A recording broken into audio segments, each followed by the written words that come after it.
Welcome to the People's Revolution podcast. This is the space where we share stories from activists around the world. We hope that these stories inspire you to act locally as we share globally.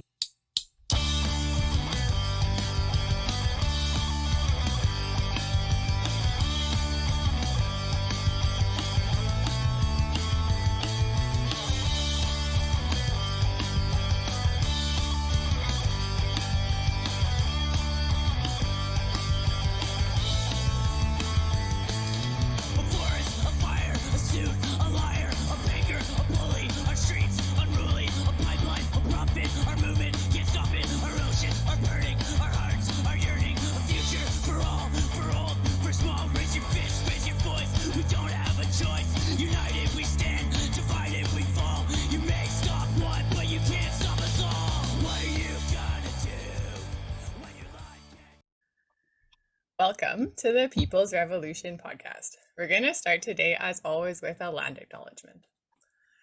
A recognition that we are on stolen land is not enough when the genocide we call history still continues today and is reinforced by the daily lives of those unaware. Residential schools only closed their last doors in 1997, but the mentality of the residential schools lives on. White people, imagine living in a place that not only normalizes genocide but actively covers it up. We don't live here because a peaceful treaty was signed. We live here because white people before us brutally pushed their way in. This includes our current government, RCMP, and church, and we need to acknowledge this and the harmful systems it brought with it before we can even attempt to create reconciliation. It is a privilege to not know that you're living in such a way that makes a genocidal reality seem like regular everyday life. I would still like to recognize that the stolen land I'm speaking from is rightfully the traditional territories of the Blackfoot Nations and forced to be the home of Treaty 7. These nations are Siksika, Kainai, and Piikani. In these spaces, the Siksika people lived and practiced their oral traditions as far back as existence goes. Treaty 7 was signed on September 22, 1877 in a brutally unethical way. This treaty was not upheld. Treaty 7 includes the Tsuut'ina Nation, the Stoney Nakoda Nations, and the Métis Nations of Region 3. So, this space known as Calgary is actually rightfully known as Mohkinstsis. Hi everyone. I just wanted to say before the episode started, first of all, thank you so much for coming back for episode 2. We really appreciate it. We are going to start off where we finished last time.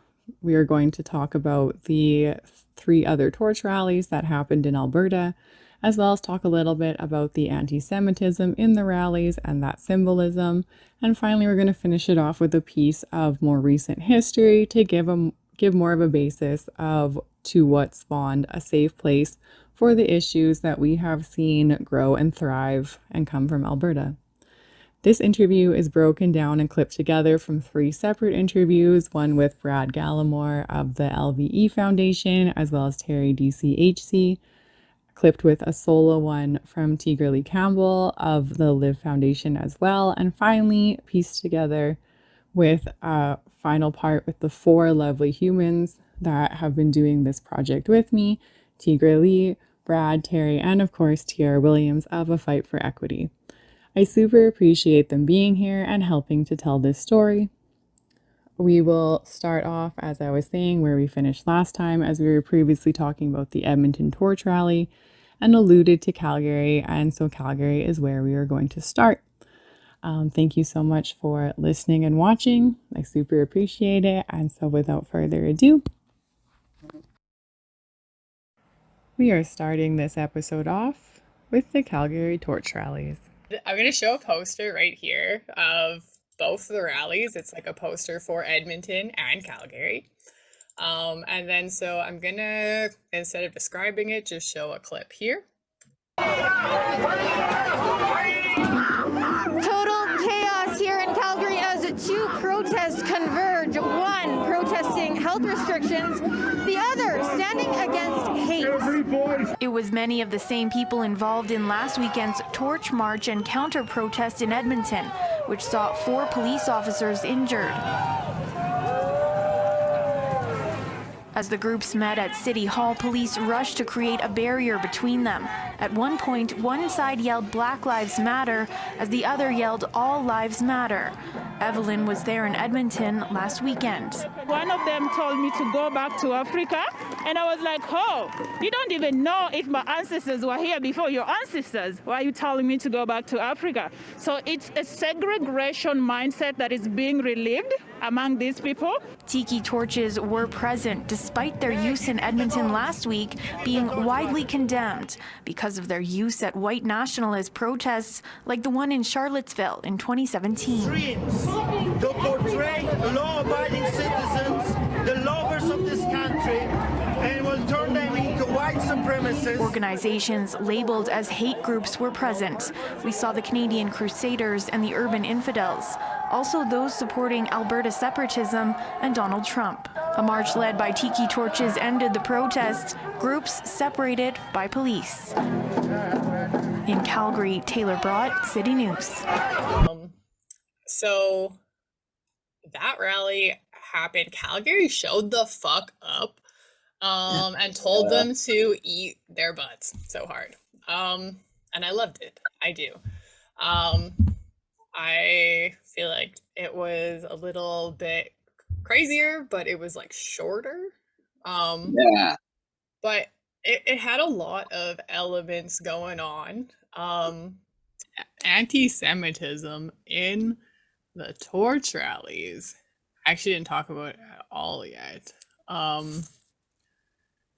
Because it's there.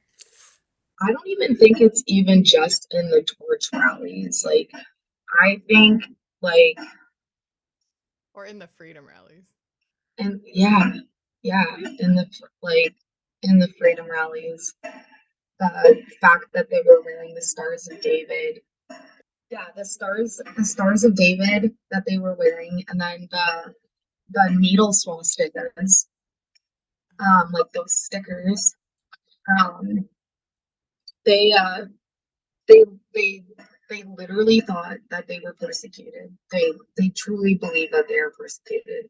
And like how you can compare this to the slaughtering of millions of people is unreal to me. And on more than one occasion,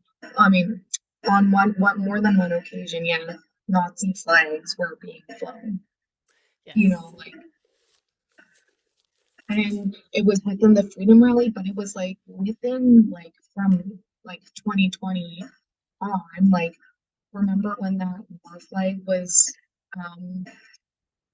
that was by Barhead, that Nazi flag too. There was that one. There was another one too. But yeah, there was the Nazi flags that were being risen, and then like all those symbols, and they even, like, we were talking about this the other day at the counter protest that was in Lloyd, and that lady, like, that we were talking to, and we were showing her that sticker, and we were like, these are literally around Lloyd. Like, you can find them on, like, the post. Somebody found one on a shopping cart. Like, these are being put around. And she was like, well, are you sure that it wasn't they're not, like, it's not anti-vax? And I was like, who cares? Like, how do you overlook a swastika? That how it doesn't matter what it's made out of, like, how do you overlook that? And then that's what she said. She's like, well, COVID kind of makes me crazy or something like that. And like, clearly, like, you're willing to overlook something that has so much hatred and history and trauma behind it, and manipulate it with your mind into something that just works for the narrative, you know? And that wasn't, like, manipulating things that work for them it's not something that was new. Like, that's not something that was new. We saw it with with the convoy, the Ottawa convoy, and the every child matters, because people were bringing up, you know, like, if you are fighting for everyone's freedom, why are you not talking about this, and this? And then out of all of that, they still cherry picked whatever they wanted to speak about. And then out of that, the convoy, there was like that one picture of that semi. It was like the one that was like, every child matters, and you could tell it was like Photoshop with like lights behind it and shit. And it was like every time that topic of conversation came up, they were like, "Oh, look at this picture. There was somebody there," you know. So it's like they will it's not that they're listening, they just like take bits and pieces where they feel like it will make them more palatable to people, to try and manipulate them into thinking like, yeah, look, we are. But then in the exact same breath, they can say, well, yeah, there were people with Nazi flags there because everyone was invited. You know, like, it's like they do not hear the hypocrisy that comes from them. You know, like, on one hand, they have people like Mark Friesen who don't believe that trans people should literally be alive, but they are fighting for everybody. Like, how does that make sense? They wore the armbands, and then there was that lady at the mall in Calgary that wore Mm, that hoodie where she wrote with a marker.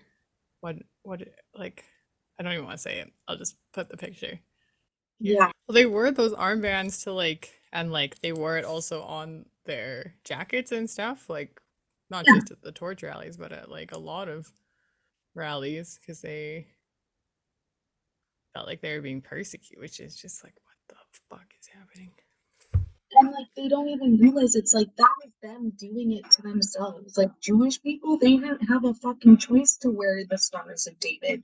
They didn't have a choice to be tattooed. They didn't have a choice to go to Nazi death camps. They had no fucking choice. They could not, they weren't given the option, you know, do this or not. There was no option. Yeah. And the fact that they, like, if you don't want a vaccine, fine. But there are things, you, first of all, you're putting people in danger, and then you're just not going to be able to do things, you know, like, but the choice is there still. Now back to the torch rally in Calgary. Mhm. Yeah. Brad, do you want to say Yes, whatever you want to say? sure. First of all, yes, Calgary did show up. Mad respect. So I fucked up. I thought there was a chance that you could like reason with certain people in the audience. No, I was wrong. I'm glad you tried. To be Yeah, honest, anyone says that you fucked up, I'm glad that you fucking tried. I Yep. fucked up. It's okay to say I fucked up. It's fine. Diversity of tactics. Yeah, you cannot reason with Nazis. But that's not what my attempt was, and I promise you I didn't act alone. But it was my fuck up. I tried to convince people that the ones leading those fucking marches are straight up Nazis, white supremacists, whatever word you want to use, they both fit. And I consider it a mistake. The 99% of the people there were just, they didn't want to hear it. They didn't care. It was, especially when it comes to like, if you're protesting things that the government says, 99% of the time, I'll be there. I'm fucking on your side. When I tried to convince people of that and tell them that the people that were leading this were the type of people that you do not want to follow, you don't want to listen to, you don't want to talk to, they didn't want to hear it. And that's the thing, is you have the backseat people who will listen to this and not go to these rallies because they know the people that were there and supporting those people, they knew exactly what I was saying, they knew what I was going to say, and they still met it with, nope, you can't prove it, resentment, I won't hear it, you're absolutely wrong, you've never been more wrong in your life, which I guarantee you I have.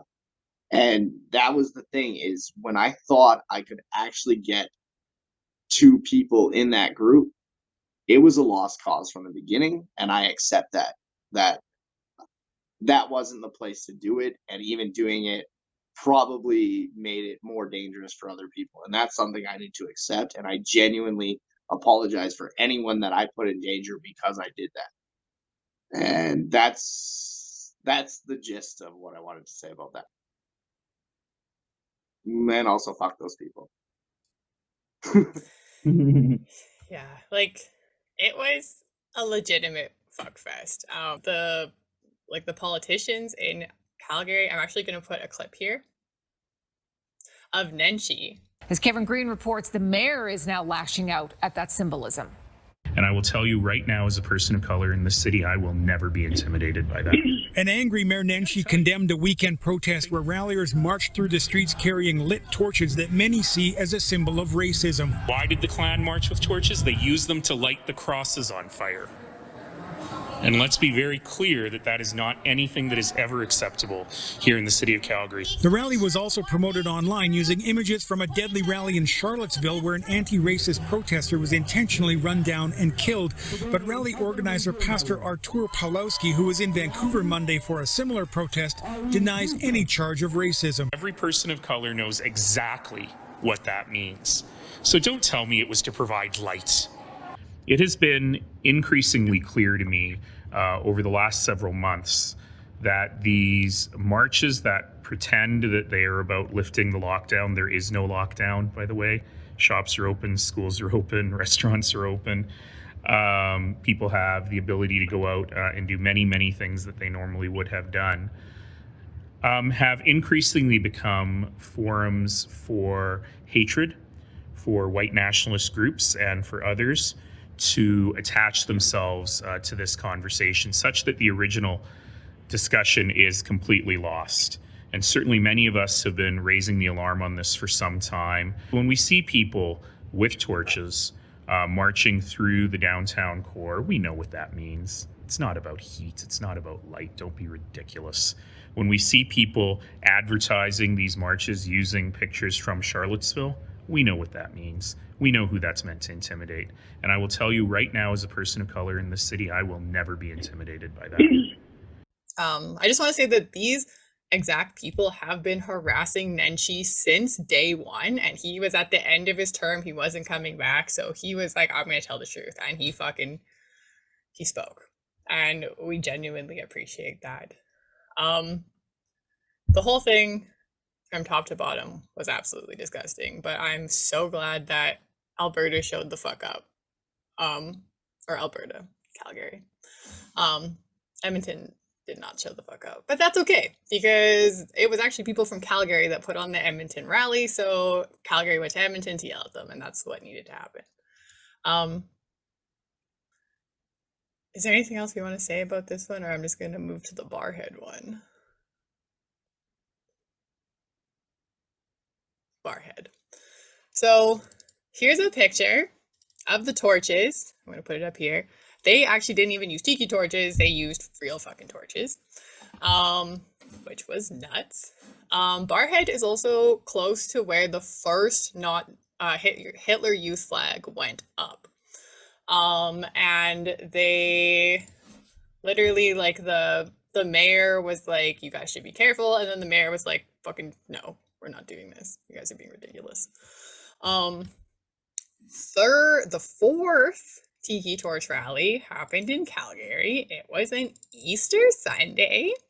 There wasn't a lot of news on it. The only news that is available is here. Albertans protesting public health orders were met by anti-racism protesters today at Olympic Plaza. Keep racists off our streets. This was a scene this afternoon with police separating the two sides. One group has been hosting freedom marches in downtown Calgary since last year, but they've been getting more pushback in recent weeks after tiki torches started making an appearance at their rallies. Counter-protesters accuse the freedom marchers of racism, saying the torches are a symbol of white supremacy. They blame BLM for segregating the society. The reason why we can't coexist is because they don't believe in coexisting. They believe in, they call it diversity, but really they want a whole bunch of little groups so they can all fight one another. That's what they believe in. They believe in creating division between groups, but whereas a Christian says, I'm going to go out and help my fellow neighbor, that's why we come out here to feed people. While members of BLM responded by saying presence of hate groups will not be tolerated. So the second rally in Calgary was also counter-protested because Calgary's fucking cool like that. And what got more news was the pastor, this problematic fuck that's been doing all these things, kicked police out of his quote-unquote church like the day before or the day after, and that got way more news because he was like, Nazis, leave me alone, when in reality it was like on Easter he was marching around with tiki torches. That rally was so messed up on so many levels for so many reasons. Like, I'm so happy that first of all came through with those speakers and we were able to drown a lot of them out. Like, that was awesome. And like, just they put like these intimidation people like in the front of our like division, you know, and like, and it was so clear. There were so many people with Proud Boys jackets on, urban infidels. Like there were just like so many, and they were just in plain sight, like literally in plain sight, and they're, you know, and yet again the cops they're just, they make you so mad, like with their smug ass attitudes. And yeah, Calgary's wild. Like Edmonton's wild, but Calgary's wild. Like they're like Calgary police, like they're a whole other ballgame, and they give 0 fucks. They just like they faced us again, but it was like an iron wall of fucking police. Like it was really scary actually. And it's just like, you know, like if shit goes down, like if shit went down, which it did, but like, for example, like if shit went down with me, like I don't feel safe around cops. I don't feel like they have my best interest. But in that situation, it was amplified by 1,000.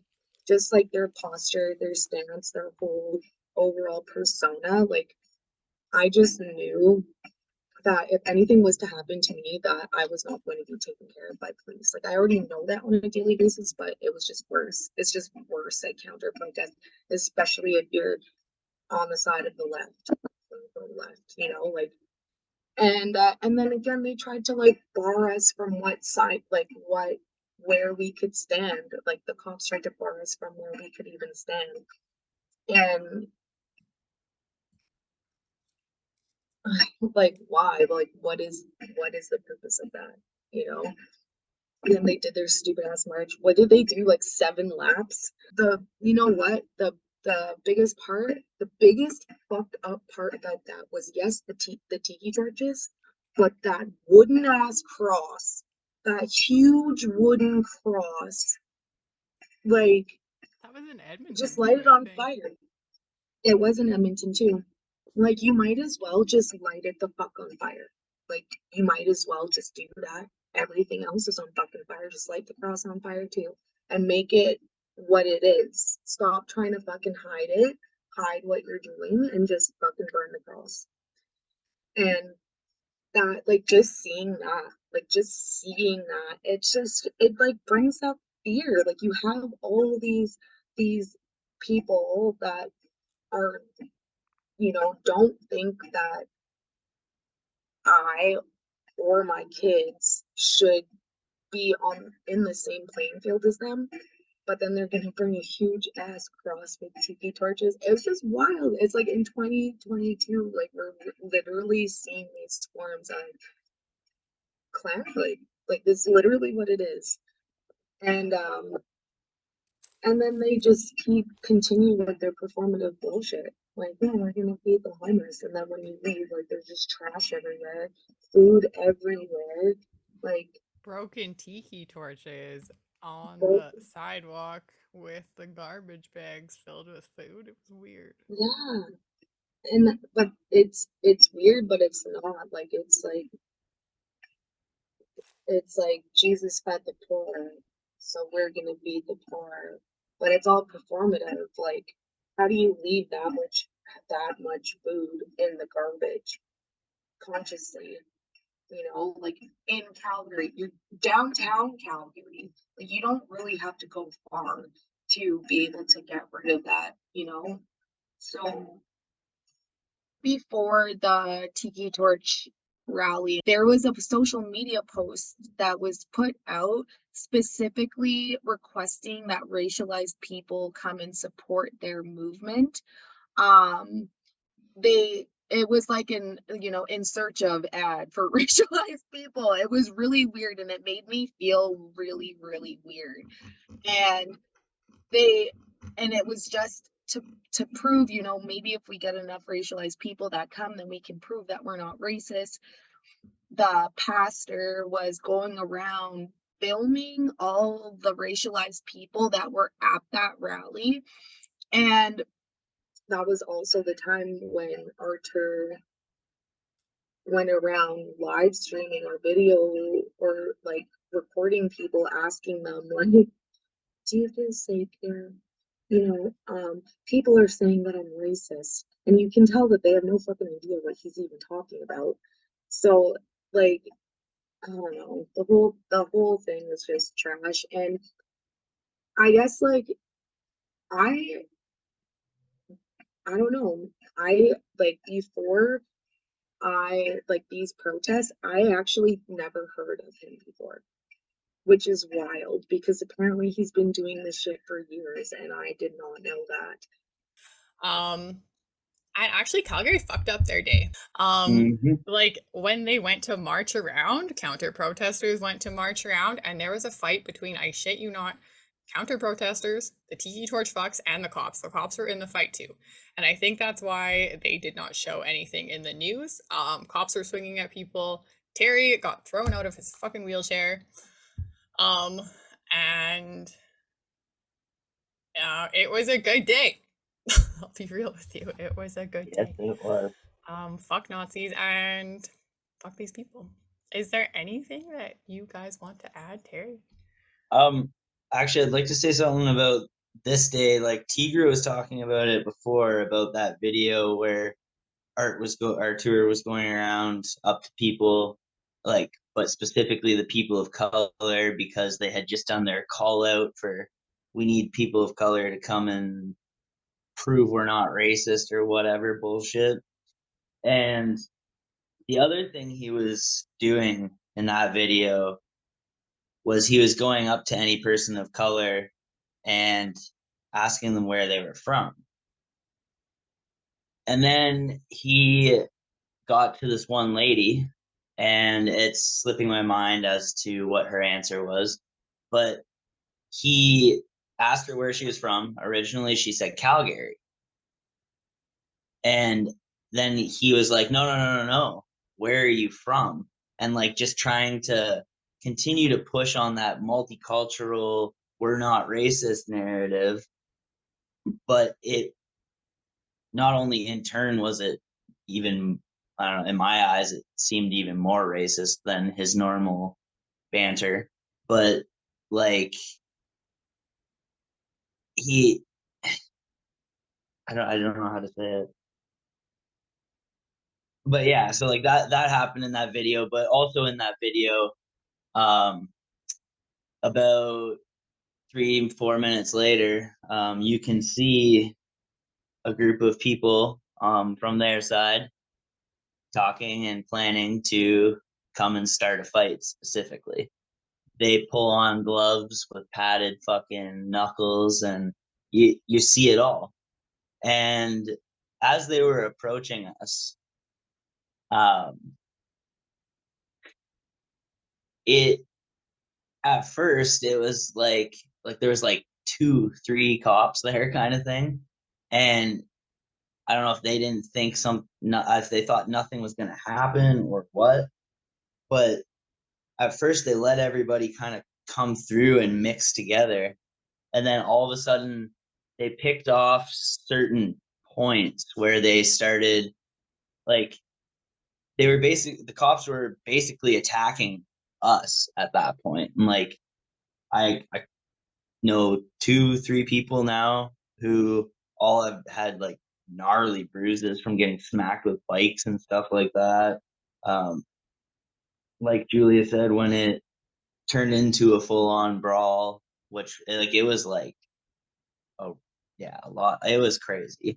The cops were in the middle of it. They were getting hit from people on both sides. They were on the ground just as, like, they were involved just as much. And it's, to me, like, it's pretty mind-blowing that there isn't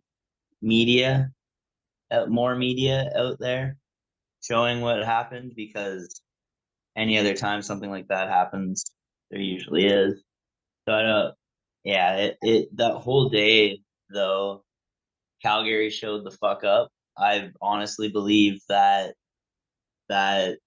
energy that was there that day is what's needed to actually do something about this bullshit. Like the willingness to actually put your body on the line and say fuck you, versus just yelling at people or whatever. Like, it came to the point that day where people I never would have expected to be throwing fists were like kicking people. Like it fuck you, you fascist piece of shit. And in the end, that's the only way that we're gonna win this, because there's no talking with these people, like what Brad was saying before. There's no convincing them otherwise. And unfortunately, just like in the early 30s in Germany, populism is what allowed them to take place, in that apathetic idea of like all speech is free speech, so give them their platform.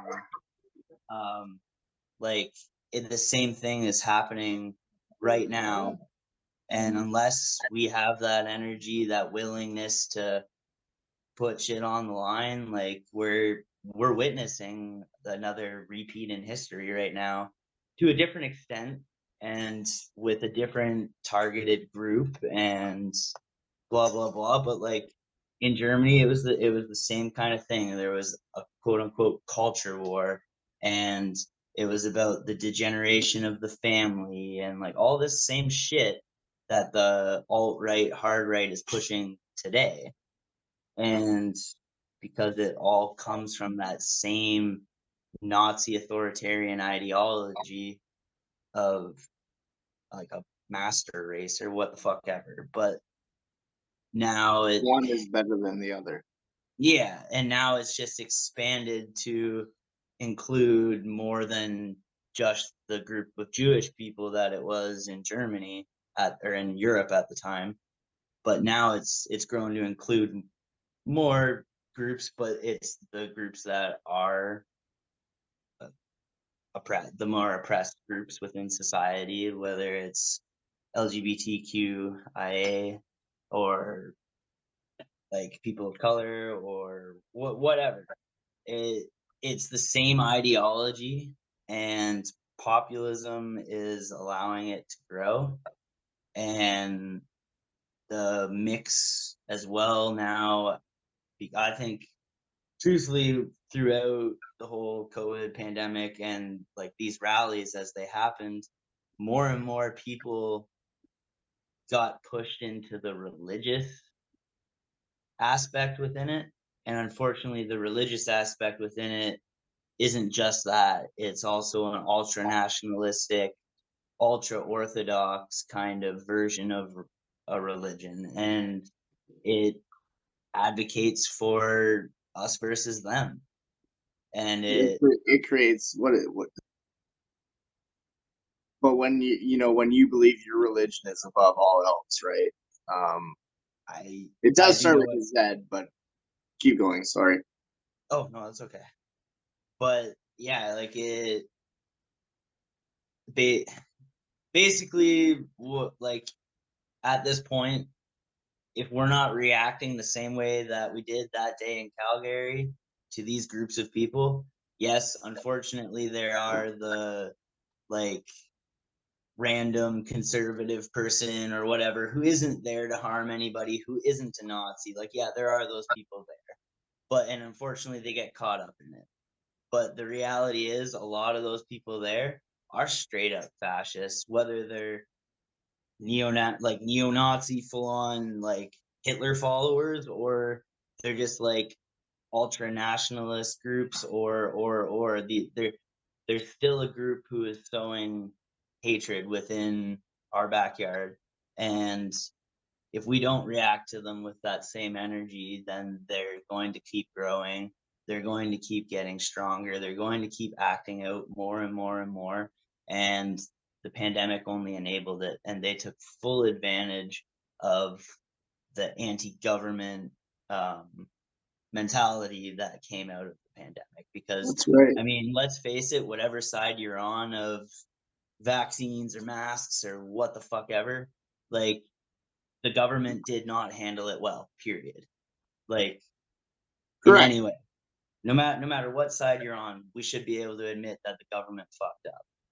And But when like, you let your movement get hijacked and you allow people that are these fascists, that are these anti everything that isn't what they believe in, then you are just as culpable, right? It's that systemic thing. If you, right, the whole convoy probably started as two dudes in a basement, like, hey, these fucking government mandates are bullshit. But then these guys like the King of the Rats and all these other dudes hijack their movement, but they let it. They let them hijack their movement. And they so said, much yeah, so, these are good guys coming in to, spread the word, but no. And then you let it happen, and now you are just as culpable. Yep. And exactly, like, they let them hijack the movement so much so that they became a plausible deniability for those groups. They constantly, the average person was, oh no, there's no Nazis here, there's no racists here. But then in Ottawa, you got a guy waving a fucking actual swastika flag amongst a group of thousands of people, and nobody did fucking a thing. You let him be there. You let him continue to be on your side because, quote unquote, freedom of speech. Yeah. Like, freedom of speech, but not freedom from consequence. Fuck that. Right. And you may have missed the video earlier where even Pat King is on video saying, he's like, oh, these people want to come and they have their platform of free speech. We're not going to stop them. We don't endorse them, but we're not going to stop them. The video Brad is referencing here is actually coming up in one of the two future podcast parts for this episode. It's just the way the podcast is cut. Just wanted to add that. Which is it? During the convoy of 2019, yeah. Yes, the 2019 one. They're like, well, he's like, and the guy even says, he's like, there's proof that like people of these racist ideologies are coming and saying these things. Yeah, if they want to have that platform, we don't endorse them, but we're not going to stop them from being here because we want everyone to be here. Why do you want everyone to be there? Mm-hmm. And again, like, I guess that technically goes against inclusivity, but does it? No. It No. doesn't. Like, if you're accepting people that fucking hate, like, racialized people or gay people, it doesn't matter, then you're excluding racialized people and gay people. Correct. And that's how that goes. Or you're making a space that was safe for whatever group now unsafe for them, and like, then like what you said before, you're just as culpable, just as much to blame. And going back to Calgary 1, when I spoke out, I even suggested another group that was just against government mandates. But then as I got more into that group, I realized it wasn't a safe space. They were anti-Indigenous. They were anti-queer. They were anti-trans. And it was like, so me, a queer person, who went and spoke against another group of fascism to say, if you want to be in an anti-mandate group, go to this group. But that anti-mandate group turns out to be just as anti-trans, just as anti-queer. then where's the safe space? Oh, we're inclusive to everybody. No, the fuck you're not. Not even close. You turned out to be just as fascist as the other, and that was one of my biggest mistakes, was trying to go to a different group. Like, if you're anti-mandate, be anti-mandate, fine. But do it in a group that's not led by fascists, and guess what? So, and that's the other thing too, is these groups get so hijacked so easily, because that's all it takes. As soon as there's a general interest, and the same thing has happened to BLM. And look at even the King of the Rats in infiltrating the missing and murdered Indigenous women and being like a spokesperson for that group, right? Anything they will try to hijack. Anything. Right wing, left wing, whatever you want to call it. They will hijack any movement to get their ideology across. And there's a fucking word for that. That's how you know they're fascists. They don't have a stance or a backbone. They just bounce from group to group trying to gain popularity. And that's why it's dangerous right now with the freedom movement, because like we've demonstrated, it's been like over and over and over and over, and it's the same fucking shit over and over. We didn't even get to all the stuff that I had. Over and over and over, and like finally they have a giant following, and people want to argue that these are good people taking a stand. Like, no, man, they're not. Like, these are straight up fucking fascists. There are good people taking a stand against, even like there are good people doing anti-mask movements or good people doing anti-vax movements, but they get hijacked. And because these people have popularity, they think, okay, I'll let them. And then they stand beside a Nazi, and if you stand beside a Nazi, that makes you a fucking Nazi. Period. And then you're like, well, no, I just started off as an anti-vax. Fine. But now you are standing next to a Nazi. Like, with your arm around him, taking pictures and tagging him in social media. Like, another big issue with it, well, social media, with the whole algorithm bullshit and directing bullshit at people and like the pandemic giving people time at home to sit there and stare at Facebook more and whatever and be desensitized to things and whatever. Like, no, a lot of those movements, not necessarily the entirety of what they're saying or what their whole plan is, but like a lot of it is built within conspiracy theory. Yes. And if you're already within that realm, like, you're more likely to, one, go down the rabbit hole, so to speak, and fall for more conspiracy, but like you're more likely to continue to look for conspiracy in things. And that's now how, like, because of COVID again, a lot of conspiracies, again, from the 1920s and 30s have started popping back up within popular culture and mainstream media, even like the whole idea that like there's like a Jewish bankroll that runs the world and blah blah blah, and like the evil, all that bullshit. Like, it's all permeated to within the Freedom Rally now because of the World Economic Forum and whatever the fuck that dude. And like, and not whether only people realize it or not, though, they're spewing off racist bullshit that came, like, and I think that's another big issue, is that people don't, like, one, what we learn in school, history wise, etc., like, it's not enough. It's not what, like, it doesn't go deep enough into things, and a lot of it is heroism towards like white savior. And or like the crown as well. Yeah. And we deny a lot of shit that happens, and even like when it comes to World War II, like we're heroes, period. There's no talk about like all the bad shit that happened after that we were the ones who perpetrated, whether it was us or one of the other allied groups, or whether it was the Russians on the other side.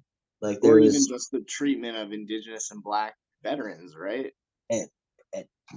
exactly. And like for a long time being denied Veterans Affairs or any type of benefit, even though they were the ones who were basically thrown out as cannon fodder.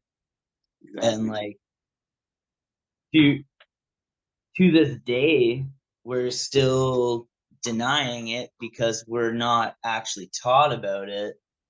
And like we don't understand, like for example in Germany, when they teach about World War II, they teach about the atrocities that we as a country were allowed ourselves to commit, and blah blah blah, and like how they allowed themselves to fall into fascism. And like where here, like I said, it's just heroism. We went over there and we saved the fucking day. We and kicked their butts. Woo, woo. yeah, like so over there though, they get taught like this is what they believed, and these are like the conspiracies that were thrown at the people, and blah blah blah, blah, where we don't know that, we don't hear that unless we further our education in history or go looking for it ourselves.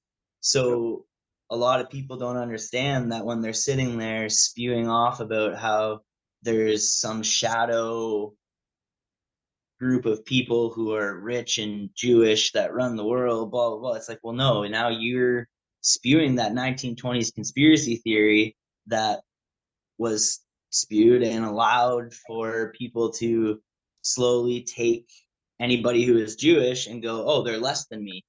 They're less than me, and slowly more and more dehumanize them.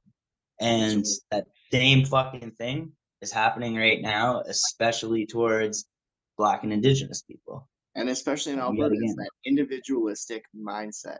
Individual. Yep. It's not just that I had to climb over people, it's that I had to tell them that I climbed over them. Mm-hmm. And it also goes back again to how much American culture permeates into Canada, because that individualistic idea is a very American idea from like the base of Americanism, from when like the American Revolution happened and all of that, when they became the US. Like, and same with like the idea of like the Great Replacement and all of that type of stuff that's now again permeating into the mainstream media and everything because of the immigration that we see. Fucking Christ. And I just wanted to go back a second. So touching on that, like what people see as they're like scrolling through Facebook, but they will follow influencers, and when these influencers say like these racist things or these misogynistic things, they go, oh, you know, that's just get the likes, but you can see the problem with that. If you're following that, even if they're just doing it for the likes, eventually one of those things is going to catch. Yep. And it's good, right? If you're, oh no, he's just doing it for the likes, he's just, yeah, but if you or anybody else gets that catch from that, do you see how that's a fucking issue? I'm going to move to the worldwide. They weren't worldwide. I always actually thought it was called Western Coalition Against Islam, but that's not what it's called. It's called the Worldwide Coalition Against Islam. It's like it's a group. It kind of came out when like M103, the bill came out that was like, you can't be Islamophobic, when that shooting at the Quebec mosque happened. And then the response was Bill M103. I'll put an article about it on the screen here. So that was both protested in Edmonton and Calgary by obviously people like the fucking Soldiers of Odin. And then the Worldwide Coalition Against Islam, I don't know if that's exactly when they were born, if they were brewing it before, but that's kind of when they came out the fucking gate. So that M103 came out in 2017. Oh my god, what am I even gonna say about these guys? There's way too much. Like, their name tells you pretty much what you need to know. They were against Islam in Canada. They even had a previously converted Islamic person who was against Islam to speak at a lot of this stuff to kind of counter that they're racist. They're like, I'm not racist. Look at this person. It was it was super unfortunate. There's there's 3 different rallies I want to talk about that are really important. I think there's 2 videos and one's just like a news clip. I think I'm going to work a little bit backwards. So in August 27, 2017, they did this thing called Deplorable Day. I don't get it. Honestly, my brain had tapped out at this point in researching, so I didn't even look what they were talking about. But it was the Canadian Combat Coalition and the Worldwide Coalition Against Islam together. And as you can see from this news article here, they interviewed someone named Bew Welling, who was the president of the Alberta 3%ers, and he said that he was there to attend the rally to provide security for both sides as a neutral party. The 3%ers are neutral. We don't believe them. We definitely don't believe them. The 2 other rallies I want to talk about, I'm not going to go backwards anymore. The first one that happened was a rally at City Hall. I don't actually know the name of it, but it was an anti-Islam rally where they were they had lined themselves up like the 3%ers, and they had like stun canes. It was called the Great Canadian Amazing Stun Cane. And they were like setting them off during the rally, so I don't know what was going on with that. And it was fucked up. And so here's some pictures of the fucking people standing there with the stun canes. And I'm going to play you this video. I clipped it. I'm going to put the link below because the whole thing is really important to listen to, but here's just a 2 to 3 minute clip of it. A reporter called the people who made the stun cane and asked some questions, and they were like, oh my god, you can't use that on people. And then he called the police and asked if he could bring one, and they were like, I'm just gonna let you listen to it. And so gonna go. Thanks for some additional information on one of these particular products here called the Amazing Stun Cane. Okay, what would you like to know? Just, would this thing have the power to, take somebody down? So I got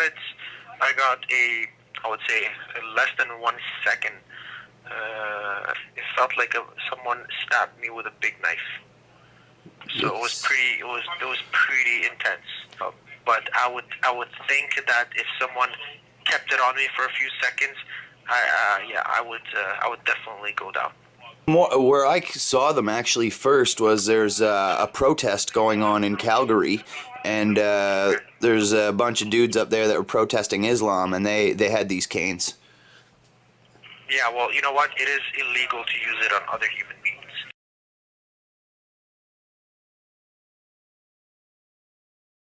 Your call is being transferred as it may take a few seconds. Calgary Police, non-emergency. Hi there, I'm calling for some information about protesting in Calgary and what's legal and what's not. Okay. What kind of protesting is it? Protesting against Muslims. Would I be allowed to bring the Amazing Stun Cane, which is like a 36-inch stun gun, have that in public at a protest against Muslims?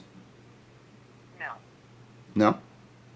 No, that would be considered a firearm. A stun gun?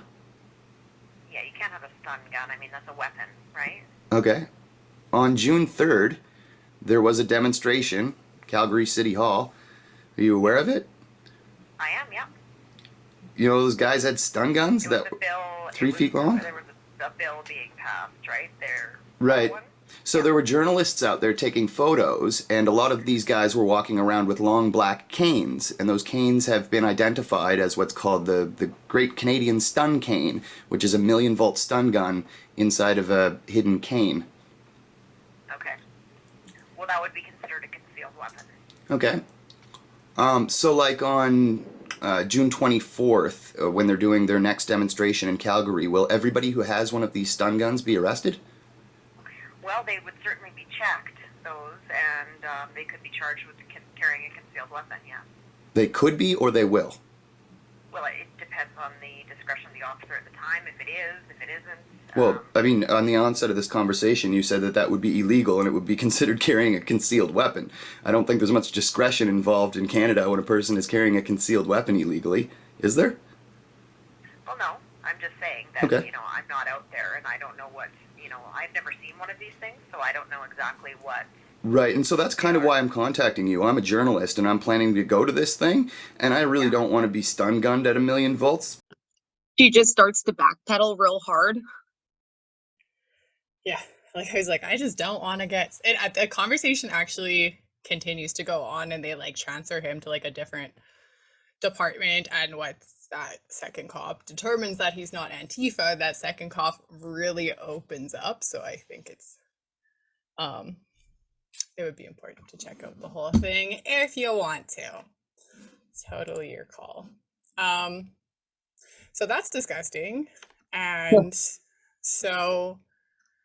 After that happened, is there anything you guys want to say?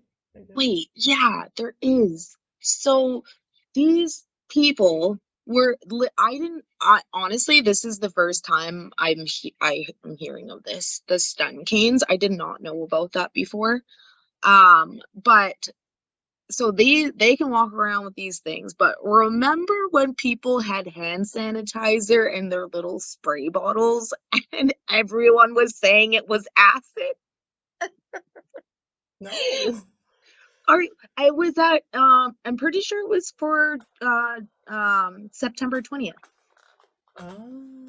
Definitely. It was definitely for the Red Deer one. Yeah, and people had hand sanitizer in these little spray bottles, and that was they had acid. They were spraying people with acid. Y'all had legit stun canes. What? They were even setting them off. Yeah, and on a certain somebody's YouTube channel, he told me that they had no weapons there and they would never have weapons at anything. And then when I showed him on video, he was like, "Well, that guy wasn't with us." Oh my God, that is always the go-to. They weren't with us. And so in the clip that we had heard before, and PK, he's like, yeah, we invited everybody. If that's the platform that they want to use, why are you enabling that though? You know, like if you want unity and you want everyone to be together, how are you being inclusive of that? It doesn't make any sense. Okay, that is only funny because the next thing I'm going to show you is the Patriotic Unity Mega Festival. Oh my God, please. Oh my God. Oh my God. They just love to contradict themselves. It's honestly comical. Yeah. It is wildly fucked up. Okay, the Patriotic Unity Mega Festival. I can't with the name. Was heavily counter-protested. But what's important about that, actually, I'm just gonna let the news clip show you. I'm not even gonna say it. So I'm gonna play that shit here. Stand on guard for thee! The clashes happened within seconds of the two groups encountering each other. Police haul off a protester and clear the way for members of the Worldwide Coalition Against Islam to march around City Hall. They falsely label us racist, but we're only against an ideology, not a race. A wall of over 30 police officers separate the demonstrators. Well, I'm happy there's more of us than them, so I think it shows there's more Calgarians and people in Alberta who hate racism than espouse racist ideas. The leader of the Coalition Against Islam says he's speaking up for Canadians who are concerned about the country's immigration policies. So we gotta, vet people better, and we don't want to end up like Europe or worse. Most of the pushback came from members of Calgary's anti-fascist group. There were very few visible minorities, which one Syrian Canadian man says isn't surprising. In a way disappointed, but I do understand the fear they live on. Sam Namura supports the anti-Islam's group's right to free speech. But that's okay. It's better to hear it. It's better to see it. It's better to watch it and debate it and talk to them about it. We don't want them to do things in the dark. That's really that's why I'm here. The downtown commotion wasn't altogether surprising to Calgarians who have been keeping an eye on U.S. politics. Mostly what's happening in the States, which I think is overflowing into Canada, and I think it's just brought the bar so low that we need to do something. Our communities are at risk. Karen Draper has been to carbon tax protests in the past. Now she's here supporting President Donald Trump's immigration policies, worried about the threat of terrorism here. I'm sorry that some people are feeling like really sensitive about talking about this controversial topic, but we're going to be talking about it all summer long. Police managed to control the crowd, and after around 2 hours of shouting, the groups go their separate ways. They're just so bold. We're not racist, we're against an ideology. But God forbid somebody speaks out against Christianity, or it's just, Imagine if somebody had called Christianity an ideology instead of a religion. I think we found an idea, guys.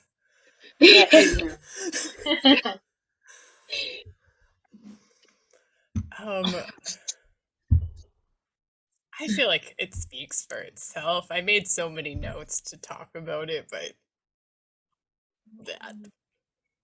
Can I just say you did an awesome job setting all of this up? Like, great job. Thank you. Absolutely. It was awful. The whole thing was awful. It was awful. I could imagine you were mentally drained after all of that. I was struggling. Yeah, and okay, these rallies, like the freedom rallies, happened pretty much weekly. They were just like the freedom rallies, like, again, there's 3 happening currently every week in Calgary. I'm sure they happen every week in Edmonton too, and then you said Lloydminster. And it was the same with this. It was like smaller rallies. It was also hosting a platform for people who are in politics. And that church that had been doing all that crazy stuff that we just talked about was also involved in this. They had a pastor, and it was that pastor. So is there any points that anybody wants to make on this? Yo, huge shout out to whoever showed up to counter protest that fucking DeLuca dude. Okay, I'm gonna tell you something really fucking gross, I guess. I just need to find it. In 2017, an article came out from the Edmonton Journal that says, after Charlottesville, police and activists look to counter Alberta's extreme right. How did they know? How did they know what was gonna happen? So in 2017, they showed this picture of actually they show this picture of Provost. Is that how you say it? Provost. Provost. Of the Aryan Nation burning a cross in Provost, just to kind of give you a example of the extremism that is in Alberta. They also thought back to like what made them worry about Charlottesville was in 2017 there was that Quebec mosque shooting, and then in Edmonton there was actually a protest. It was racist and far right people, and then it was counter protested by Black Lives Matter in Edmonton, and the two sides scuffled, and then they dissipated. But what I kind of thought was important, like they were worried about it because of the things like the protest against the bill against Islamophobia. They were worried because of the history of the KKK, also the history of the Social Credit Party. At that time, the Soldiers of Odin was doing street patrols in Edmonton. You can see that here. I'm gonna put it up on the screen. But in 2018, the Worldwide Coalition Against Islam that we just saw the whole kit and caboodle actually drove to Toronto to do a anniversary of Charlottesville attack rally. And they were joined by a multitude of far-right groups, like the Proud Boys and the Soldiers of Odin and the Northern Guard. And these are just like giant red fucking flags that Alberta would soon light a torch. But again, this was thought about in 2017 and 2018, and that's pretty much all I want to say on that. Yeah, we should have known, but we didn't know. So how could we know? I want to ask Tigra, is there any part that you want to speak on? Yeah, so I think that through the accelerationism that's happening now, it's not something that's new.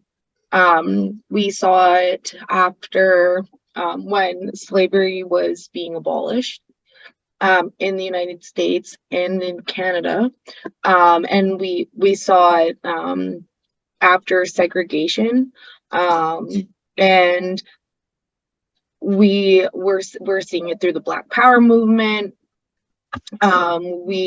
We're seeing it through the LGBTQ plus movement, and now we're seeing it here. So it's not new, and I feel like when you're asking, Julia, like, how did we not see it coming, it's such a valid point, because we should, if we are looking at historical data, then we should be able to anticipate this, and maybe it is, because the system is working exactly how it's supposed to work, protecting white people and marginalizing the rest.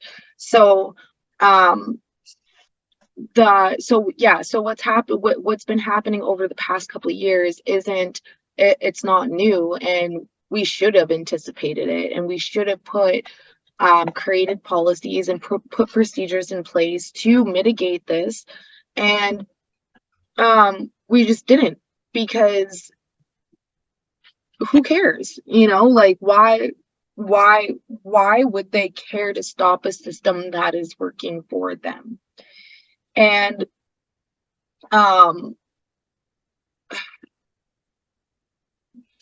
I guess the accelerationism hasn't stopped, the hypocrisy hasn't stopped.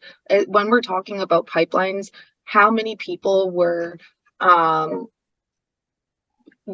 many people spoke about or spoke out against the blockades of the pipelines? I would never do that, and blah blah blah blah blah.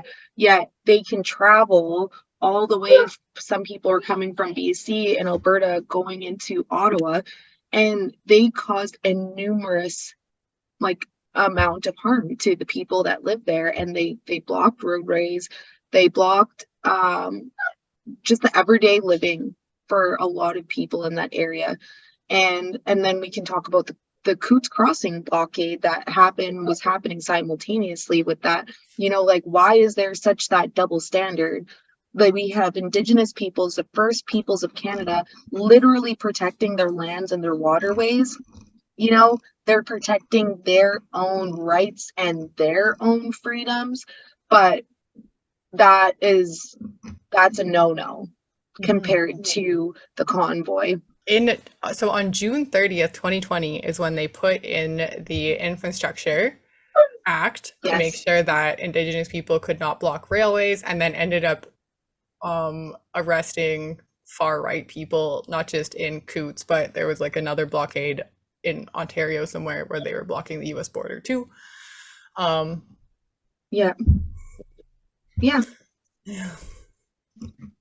it's fucking gross. Thank you so much for listening. I know this was a lot of information, and we have more for you next time. We still have so much to talk about and 2 more episodes to go. So again, thank you so much. Thank you for listening. Stay tuned and stay rad.